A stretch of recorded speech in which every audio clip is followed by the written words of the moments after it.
you ever reach out to anyone in law enforcement or the prosecution and tell that story that you told this jury yesterday about the kennels before yesterday?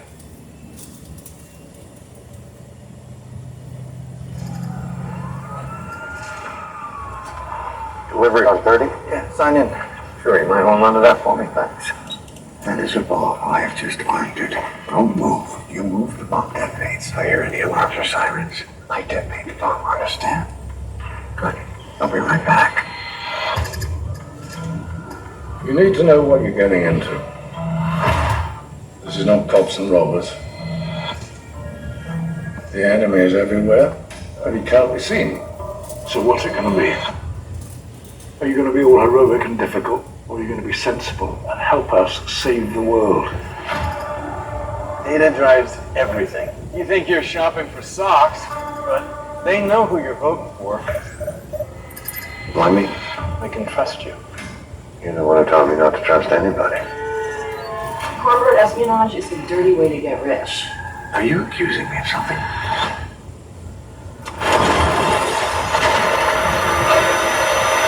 You found something big enough to make you a target. It's just part of the job, right? No one's ever succeeded in toppling a democracy as ours. But a country rife with anger and division. Is a job already half done.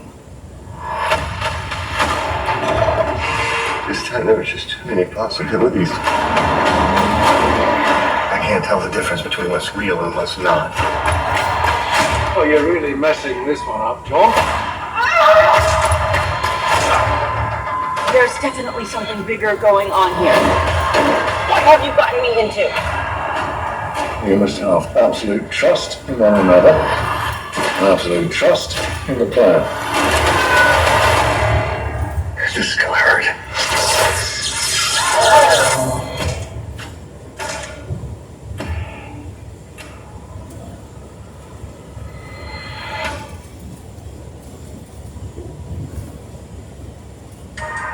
Drive time weather report, folks. It's a wash with another plain old boring Southern California day. But we've got a mammoth mountain dump alert. 3 feet of new snow. Dump alert? 3 feet? Let's go!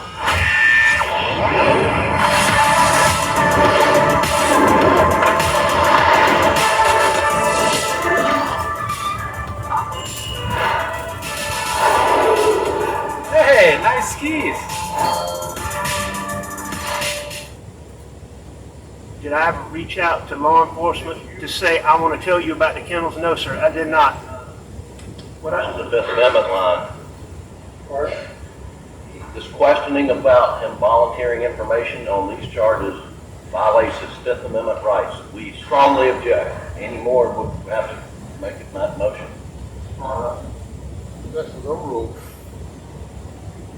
What I did was, so answer my question first. Your Honor, right, he did not bring it. He was talking about financial stuff.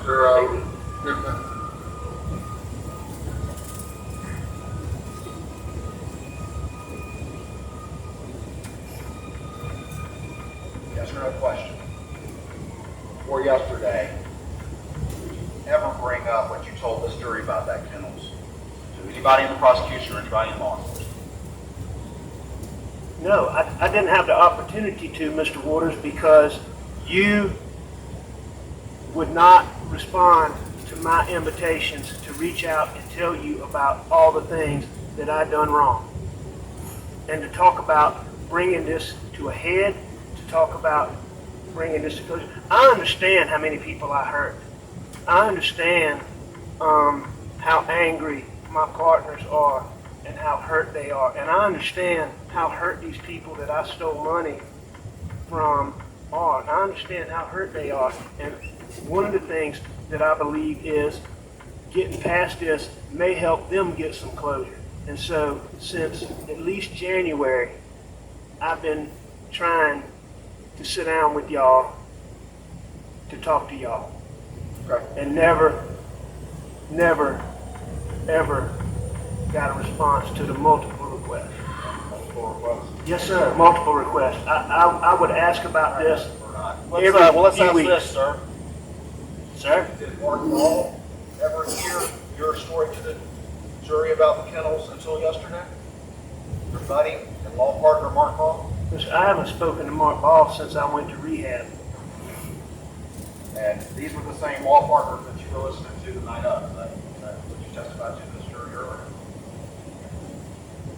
You testified to that earlier.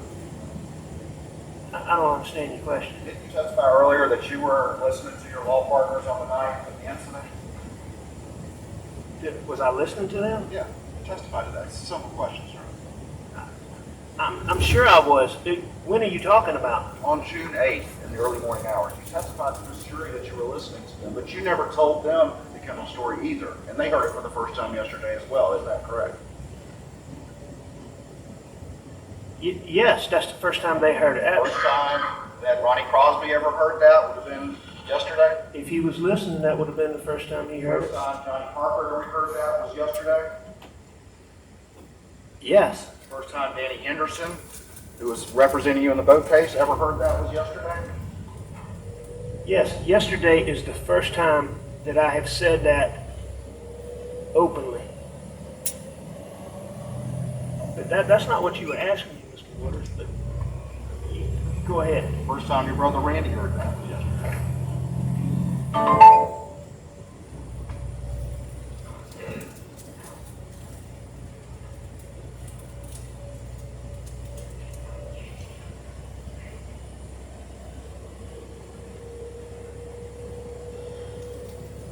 And Mr. Waters, just to be clear, I was begging for a meeting with y'all to try to bring this to a close, to talk to y'all about everything up until the time that y'all charged me with hurting Maggie and Paul. Now, after that point in time, I stopped, obviously. That you were begging for a meeting, and but you admit information was never conveyed that you wanted to change your story after multiple interviews with law enforcement about what happened that night, including the most important fact of all, the last time you supposedly saw your wife and son alive was. I don't know exactly what was conveyed or not to you because I wasn't part of it. All I know is what I was trying to do was to sit down. I understood to bring all this to a close that y'all would want me to sit down and go through all of these financial things, all of these things that I've done wrong, and to try to bring that to a close, I was repeatedly trying to sit down with y'all. The reality is, Mr. Murdoch, is the reason why no one's ever heard that before is because you had to sit in this courtroom and hear your family and your friends one after the other come in and testify that you were on that kennel video. So you, like you've done so many times over the course of your life, had to back up and make a new story that kind of fit with the facts that can't be denied. Isn't that true, sir? No, sir, that's not true. You've done that over and over again over the years in all of this we've been talking about, haven't you? I've done what over and over again? The second that you're confronted with facts that you can't deny, you immediately come up with a new lie. Isn't that correct? Mr. Waters, as we've established, I have lied many times, but I can't sit here and tell you that, what are you talking about, facts that I can't deny? That I would disagree with that proposition that you're putting out. That was what I did all the time. But in doing that, I admit again that I've lied to people that trusted me.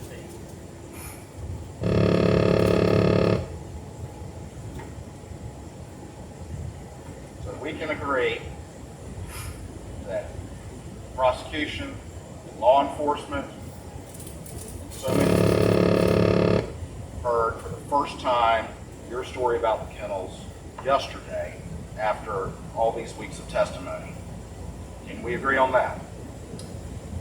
That law enforcement, my partners, and my friends heard me say that for the first time. Yes, I agree with that. Giving your body what it needs to thrive doesn't have to be complicated. AG1 replaces all of these key health products in just one scoop. That's powerful nutrition, made powerfully simple. Subscribe now at athleticgreens.com/YouTube.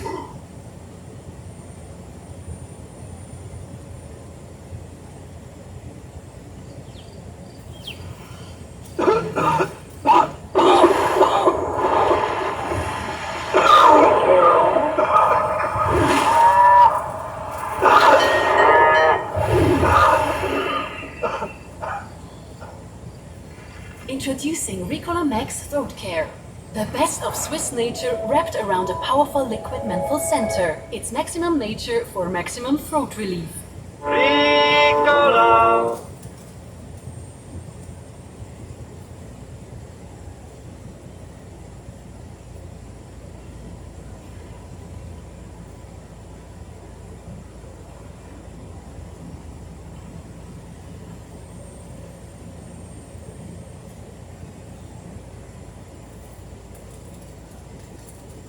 Do you agree with me?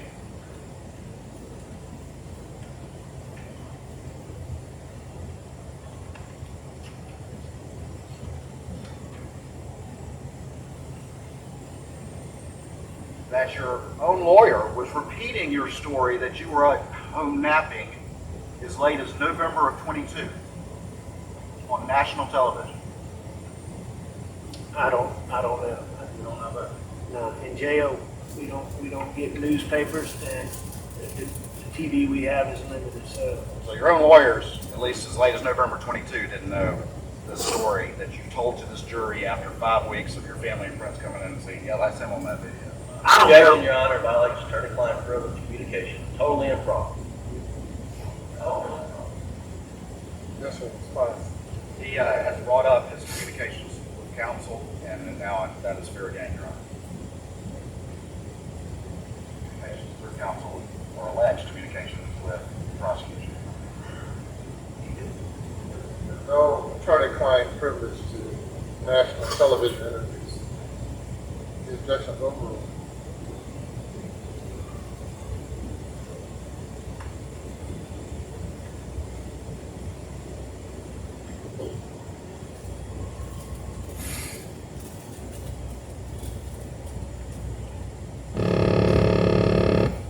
Are you waiting for me to answer, Mr. Waters, or did I answer? I think you want to. All right. You said you were unaware of that national television interview, or Unaware of what national television interview? the one where your lawyer repeated that story as late as November. Your story that you were actually home asleep at the house. The only national TV ad that I'm aware of is not ad program is one that Mr. Griffin was involved in. Was a are you referring to like a Dateline something? What about HBO? Okay, HBO. All right, like so. Yeah, I am aware of that, and what I believe the case to be is that I believe that when that was in its works, that Mr. Griffin made those statements sometime substantially before November of 22, as early as around the very beginning of 2021. Let's talk, at least what I understand to be the case. let's talk some more about your testimony from yesterday. And you're telling this jury, even if something as clear as still on video, that your story doesn't change when you have to make them fit the facts that no longer can be denied. That's what you tell the jury. I don't understand that question. Say that again. I said, you're telling this jury that you don't change your story to make the facts fit evidence you can no longer deny, like what's been going on in this courtroom. I'm not telling the jury anything about that. All right. All right, let's move on. Let's talk some more about that issue. Let's talk about the confrontation on June the 7th, June the 2nd. You said it was no big deal. Isn't that what you testified? Words to that effect? I think what I testified to is that to me, it certainly didn't seem like a confrontation. Jeannie came to me and was almost apologetic. And this is what I believe, Mr. Waters, is I believe that what Jeannie Seckinger and my partners have had to go through since September has been hard. I know I could see it. I could see the hurt that I caused them. And I know that they're betrayed, and I know that they're angry, and I know that they're hurt. And I want to make clear to this that while I disagree with what Jeannie said as to it being a confrontation, because I don't believe that it was, I don't think that she was lying. I think that she feels it. I think that, she believes that that's the case after all this time that she's had to deal with this. But on June the 7th, when she came to me, she was almost apologetic. You heard her say that she said that she wouldn't be doing her job if she didn't do this.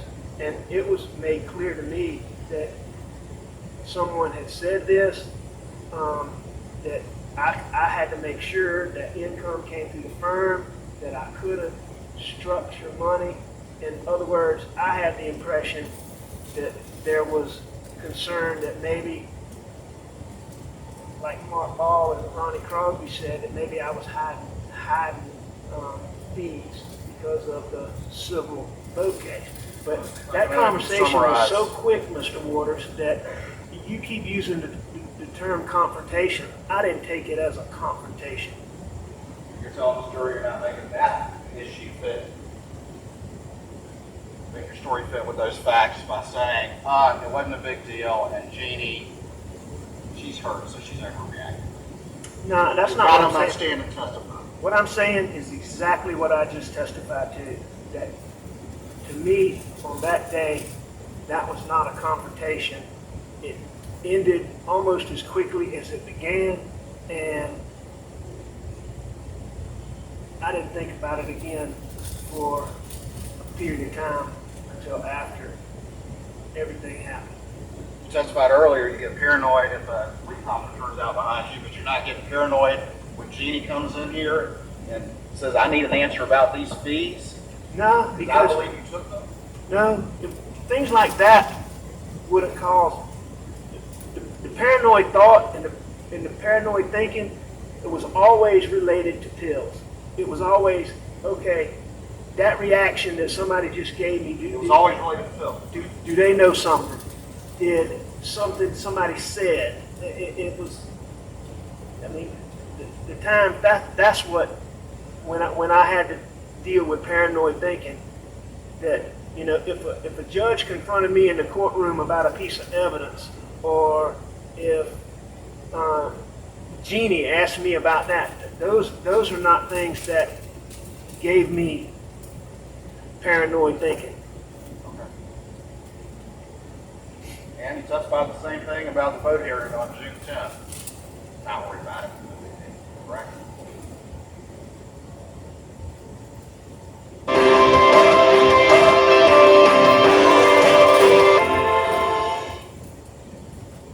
No, I didn't say that it was no big deal, but I said that my main concern about those motions coming up on June the 10th dealt more with the venue motion than they did with the motion to compel, I believe is what I said. You said on this jury that you didn't testify yesterday that you weren't concerned about it? I wasn't overly concerned about it. And I'm sure I had some level of concern because the venue motion was a big issue in the case. Concerned enough about it, just all up with Mark Tinsley at the trial lawyers conference and say, what are you doing about it? No. Never happened.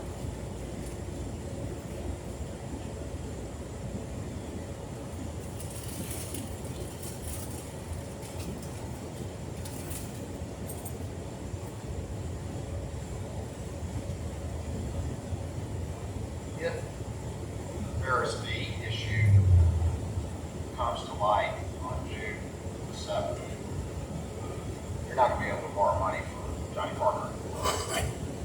If the Ferris fee, hypothetically speaking, if the Ferris fee came to light on June the 7th, well, here, any point in time, if the Ferris fee came to light, Johnny Parker would not owe me money.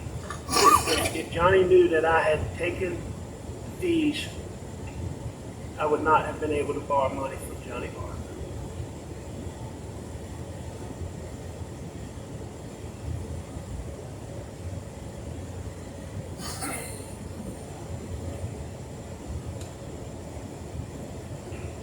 Testified earlier about going to the Gamecock baseball game the weekend prior to Monday, June 7th, 2021, correct? Correct. Sir?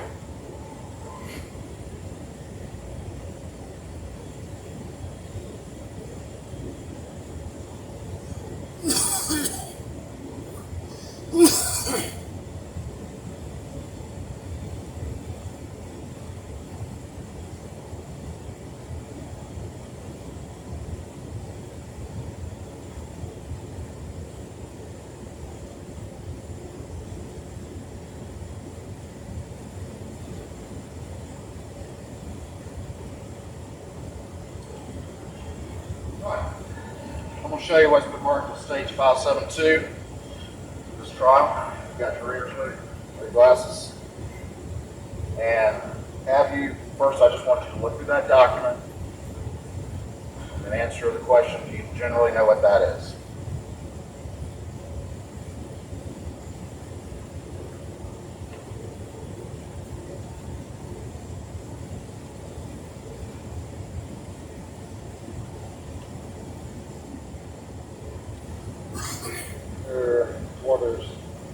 Someone wants something, so if you stand for a moment, everybody stand for a moment.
Come to order.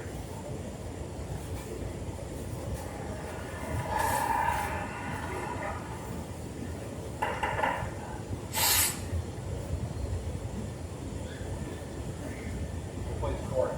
You had a chance to review that, Mr. Murdoch? Yes, sir. All right, and do you recognize what those are generally? I do. And what are they? Text between Maggie and I. And what day did they take place?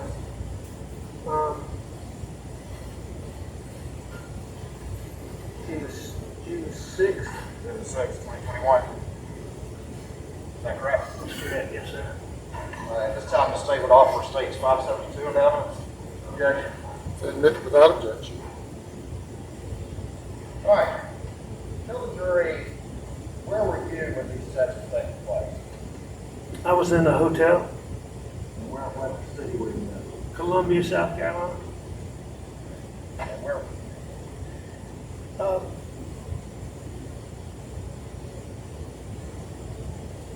I'm not exactly sure where they were when they first started, but they would have been somewhere between a hotel, a restaurant, and the ball field. When you sent this text on June 6th at 11:41, you say y'all had seat already, correct? Yes, that's what I did say. And they say yes. Maggie says yes. We like these seats. Is that correct? All right, that's correct. I didn't notice that. So at that point in time, they are in the ballpark. All right, and then you respond, better than last night. They extended checkout to 1. Going to come then. Is that correct? That's what that text says. Yes, All sir. right, so you're back in the room. Is that right? Yes, sir.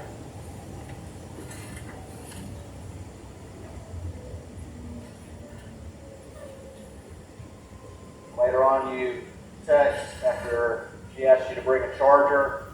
It says, Muggy, you text, I'm dreading it. See you in a little bit. Is that correct? That's what I said, yes, sir.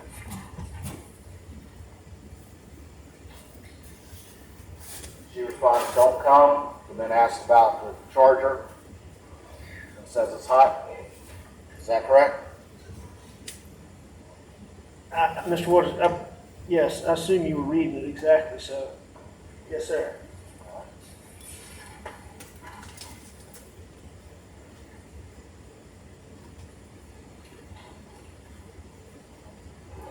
She eventually responds, not crowded, but not the place to come if you don't feel well. Very hot and muggy. We are inside, sitting at the bar, very nice indoors. Is that correct? That's what it says, yes, sir.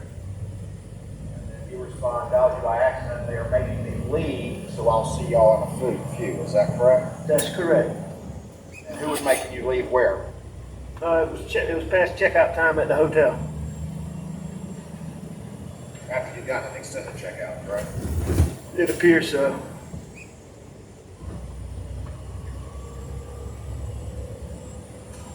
And the reality is that you were in that hotel suffering from withdrawals, and that's going on. Is that correct?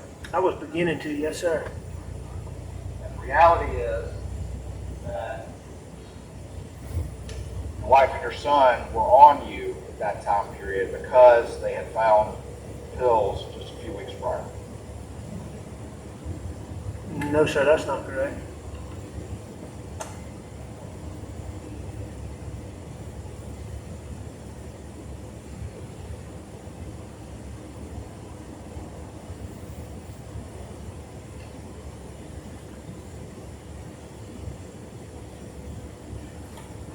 Let's talk about 57. Okay?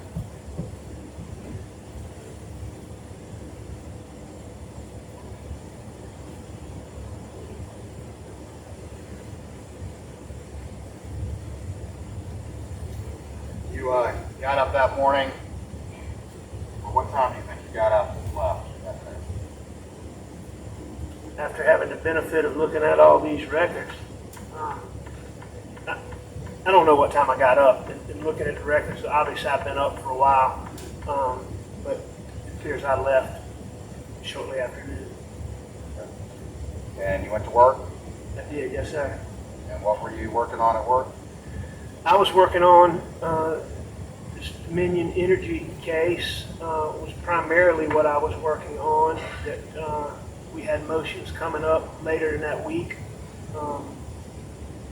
As I said earlier, I believed at the time that it was the biggest case that I've ever been involved in. And there were motions coming up in that. I was preparing Danny, and then Danny Henderson, my partner, that was helping me with the civil case for the boat wreck, had been on me about getting a financial statement, and I finished doing that so that it could be given to Danny.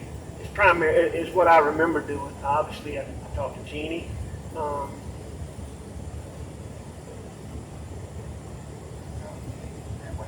And I'm sure I did some other routine office things, but can't tell you what they are. What time did you leave? It appears that I left around a little after 6 on the records. I thought I'd left earlier than that, but the records seemed to be pretty clear. And you were, in fact, I think you said in many of your interviews that you were working on the boat case that day as well. Financial declaration.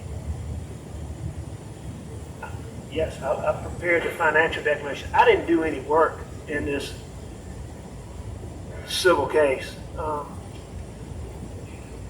So my work in that is what I did. I prepared the financial statement, which took me a little bit of time to get the details on that, but that was the work I did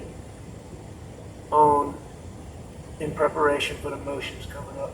And what time did you get home? And looking at the records, it looks like I got home a little before 7, 6:45, I think, 6:40 something. And you and Paul rode the property? Is it correct? You told law enforcement you shot 22? That's correct. You told law enforcement that you never saw any blackout? That I'd never seen a blackout? That one time you and Paul rode the property? No, I did not see a blackout.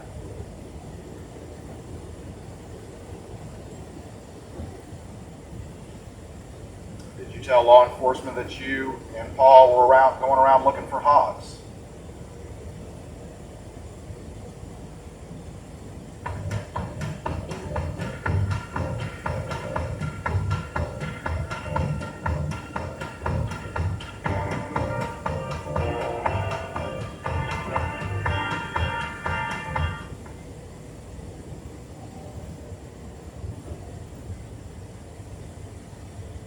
Hogs.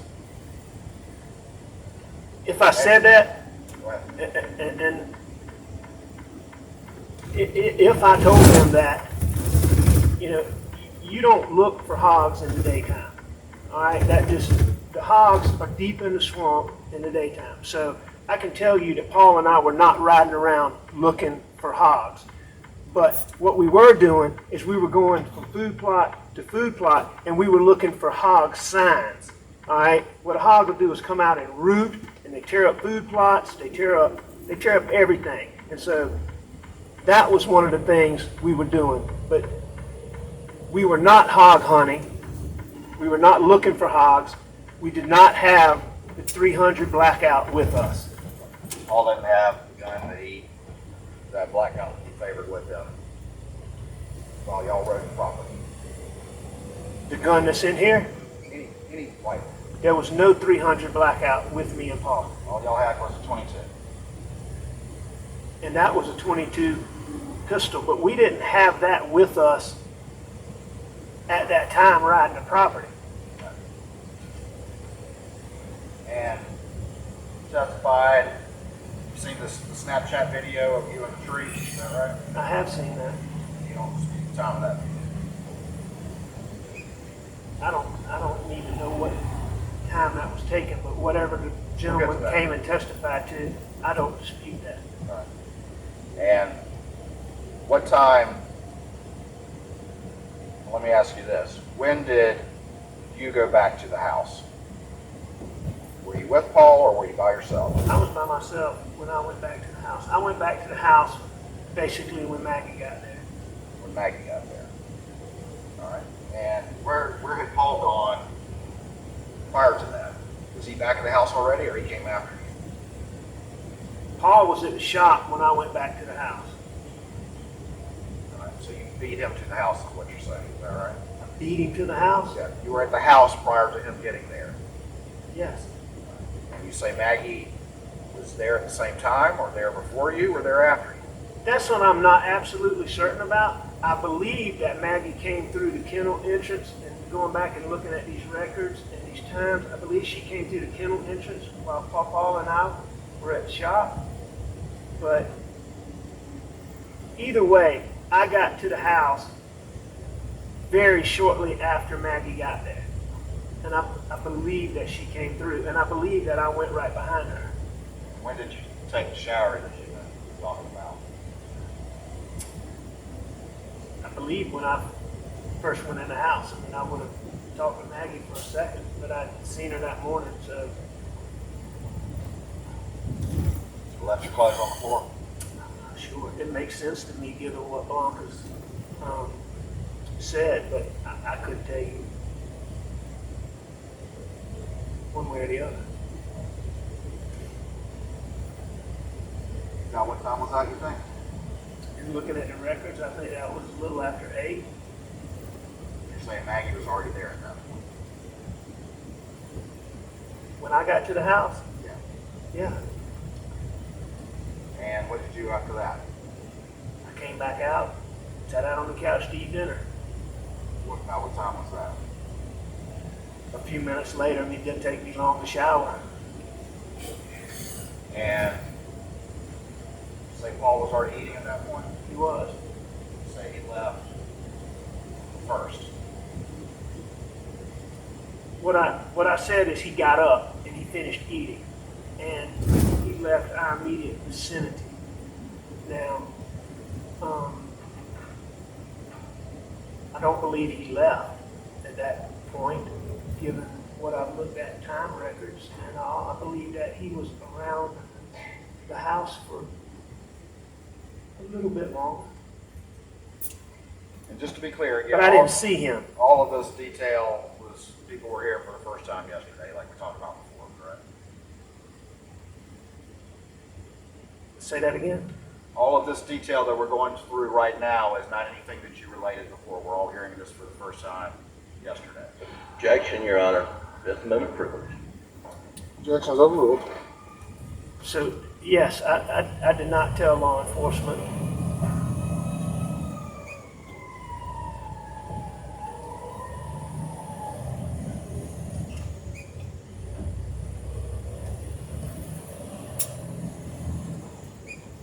Actually, I don't think law enforcement asked me what I did when we first went to the house, but I clearly lied to law enforcement about what I said yesterday. Okay. And all of this, the last time you supposedly saw your wife and child, all of this detail, you as a lawyer and a prosecutor didn't think that was important to offer on your own? Well, I think it's important. You told this jury how cooperative you've been and how much information you wanted to provide, but you left out the most important parts, didn't you? I left out that, I sure did. You don't consider that one of the most important parts? I think it's important.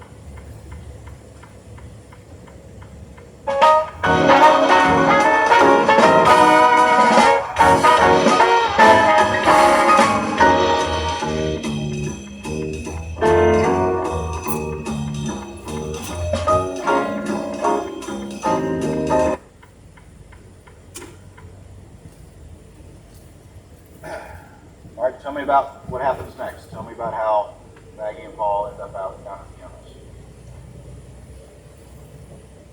I'm still not absolutely certain exactly how they ended up at the kennel.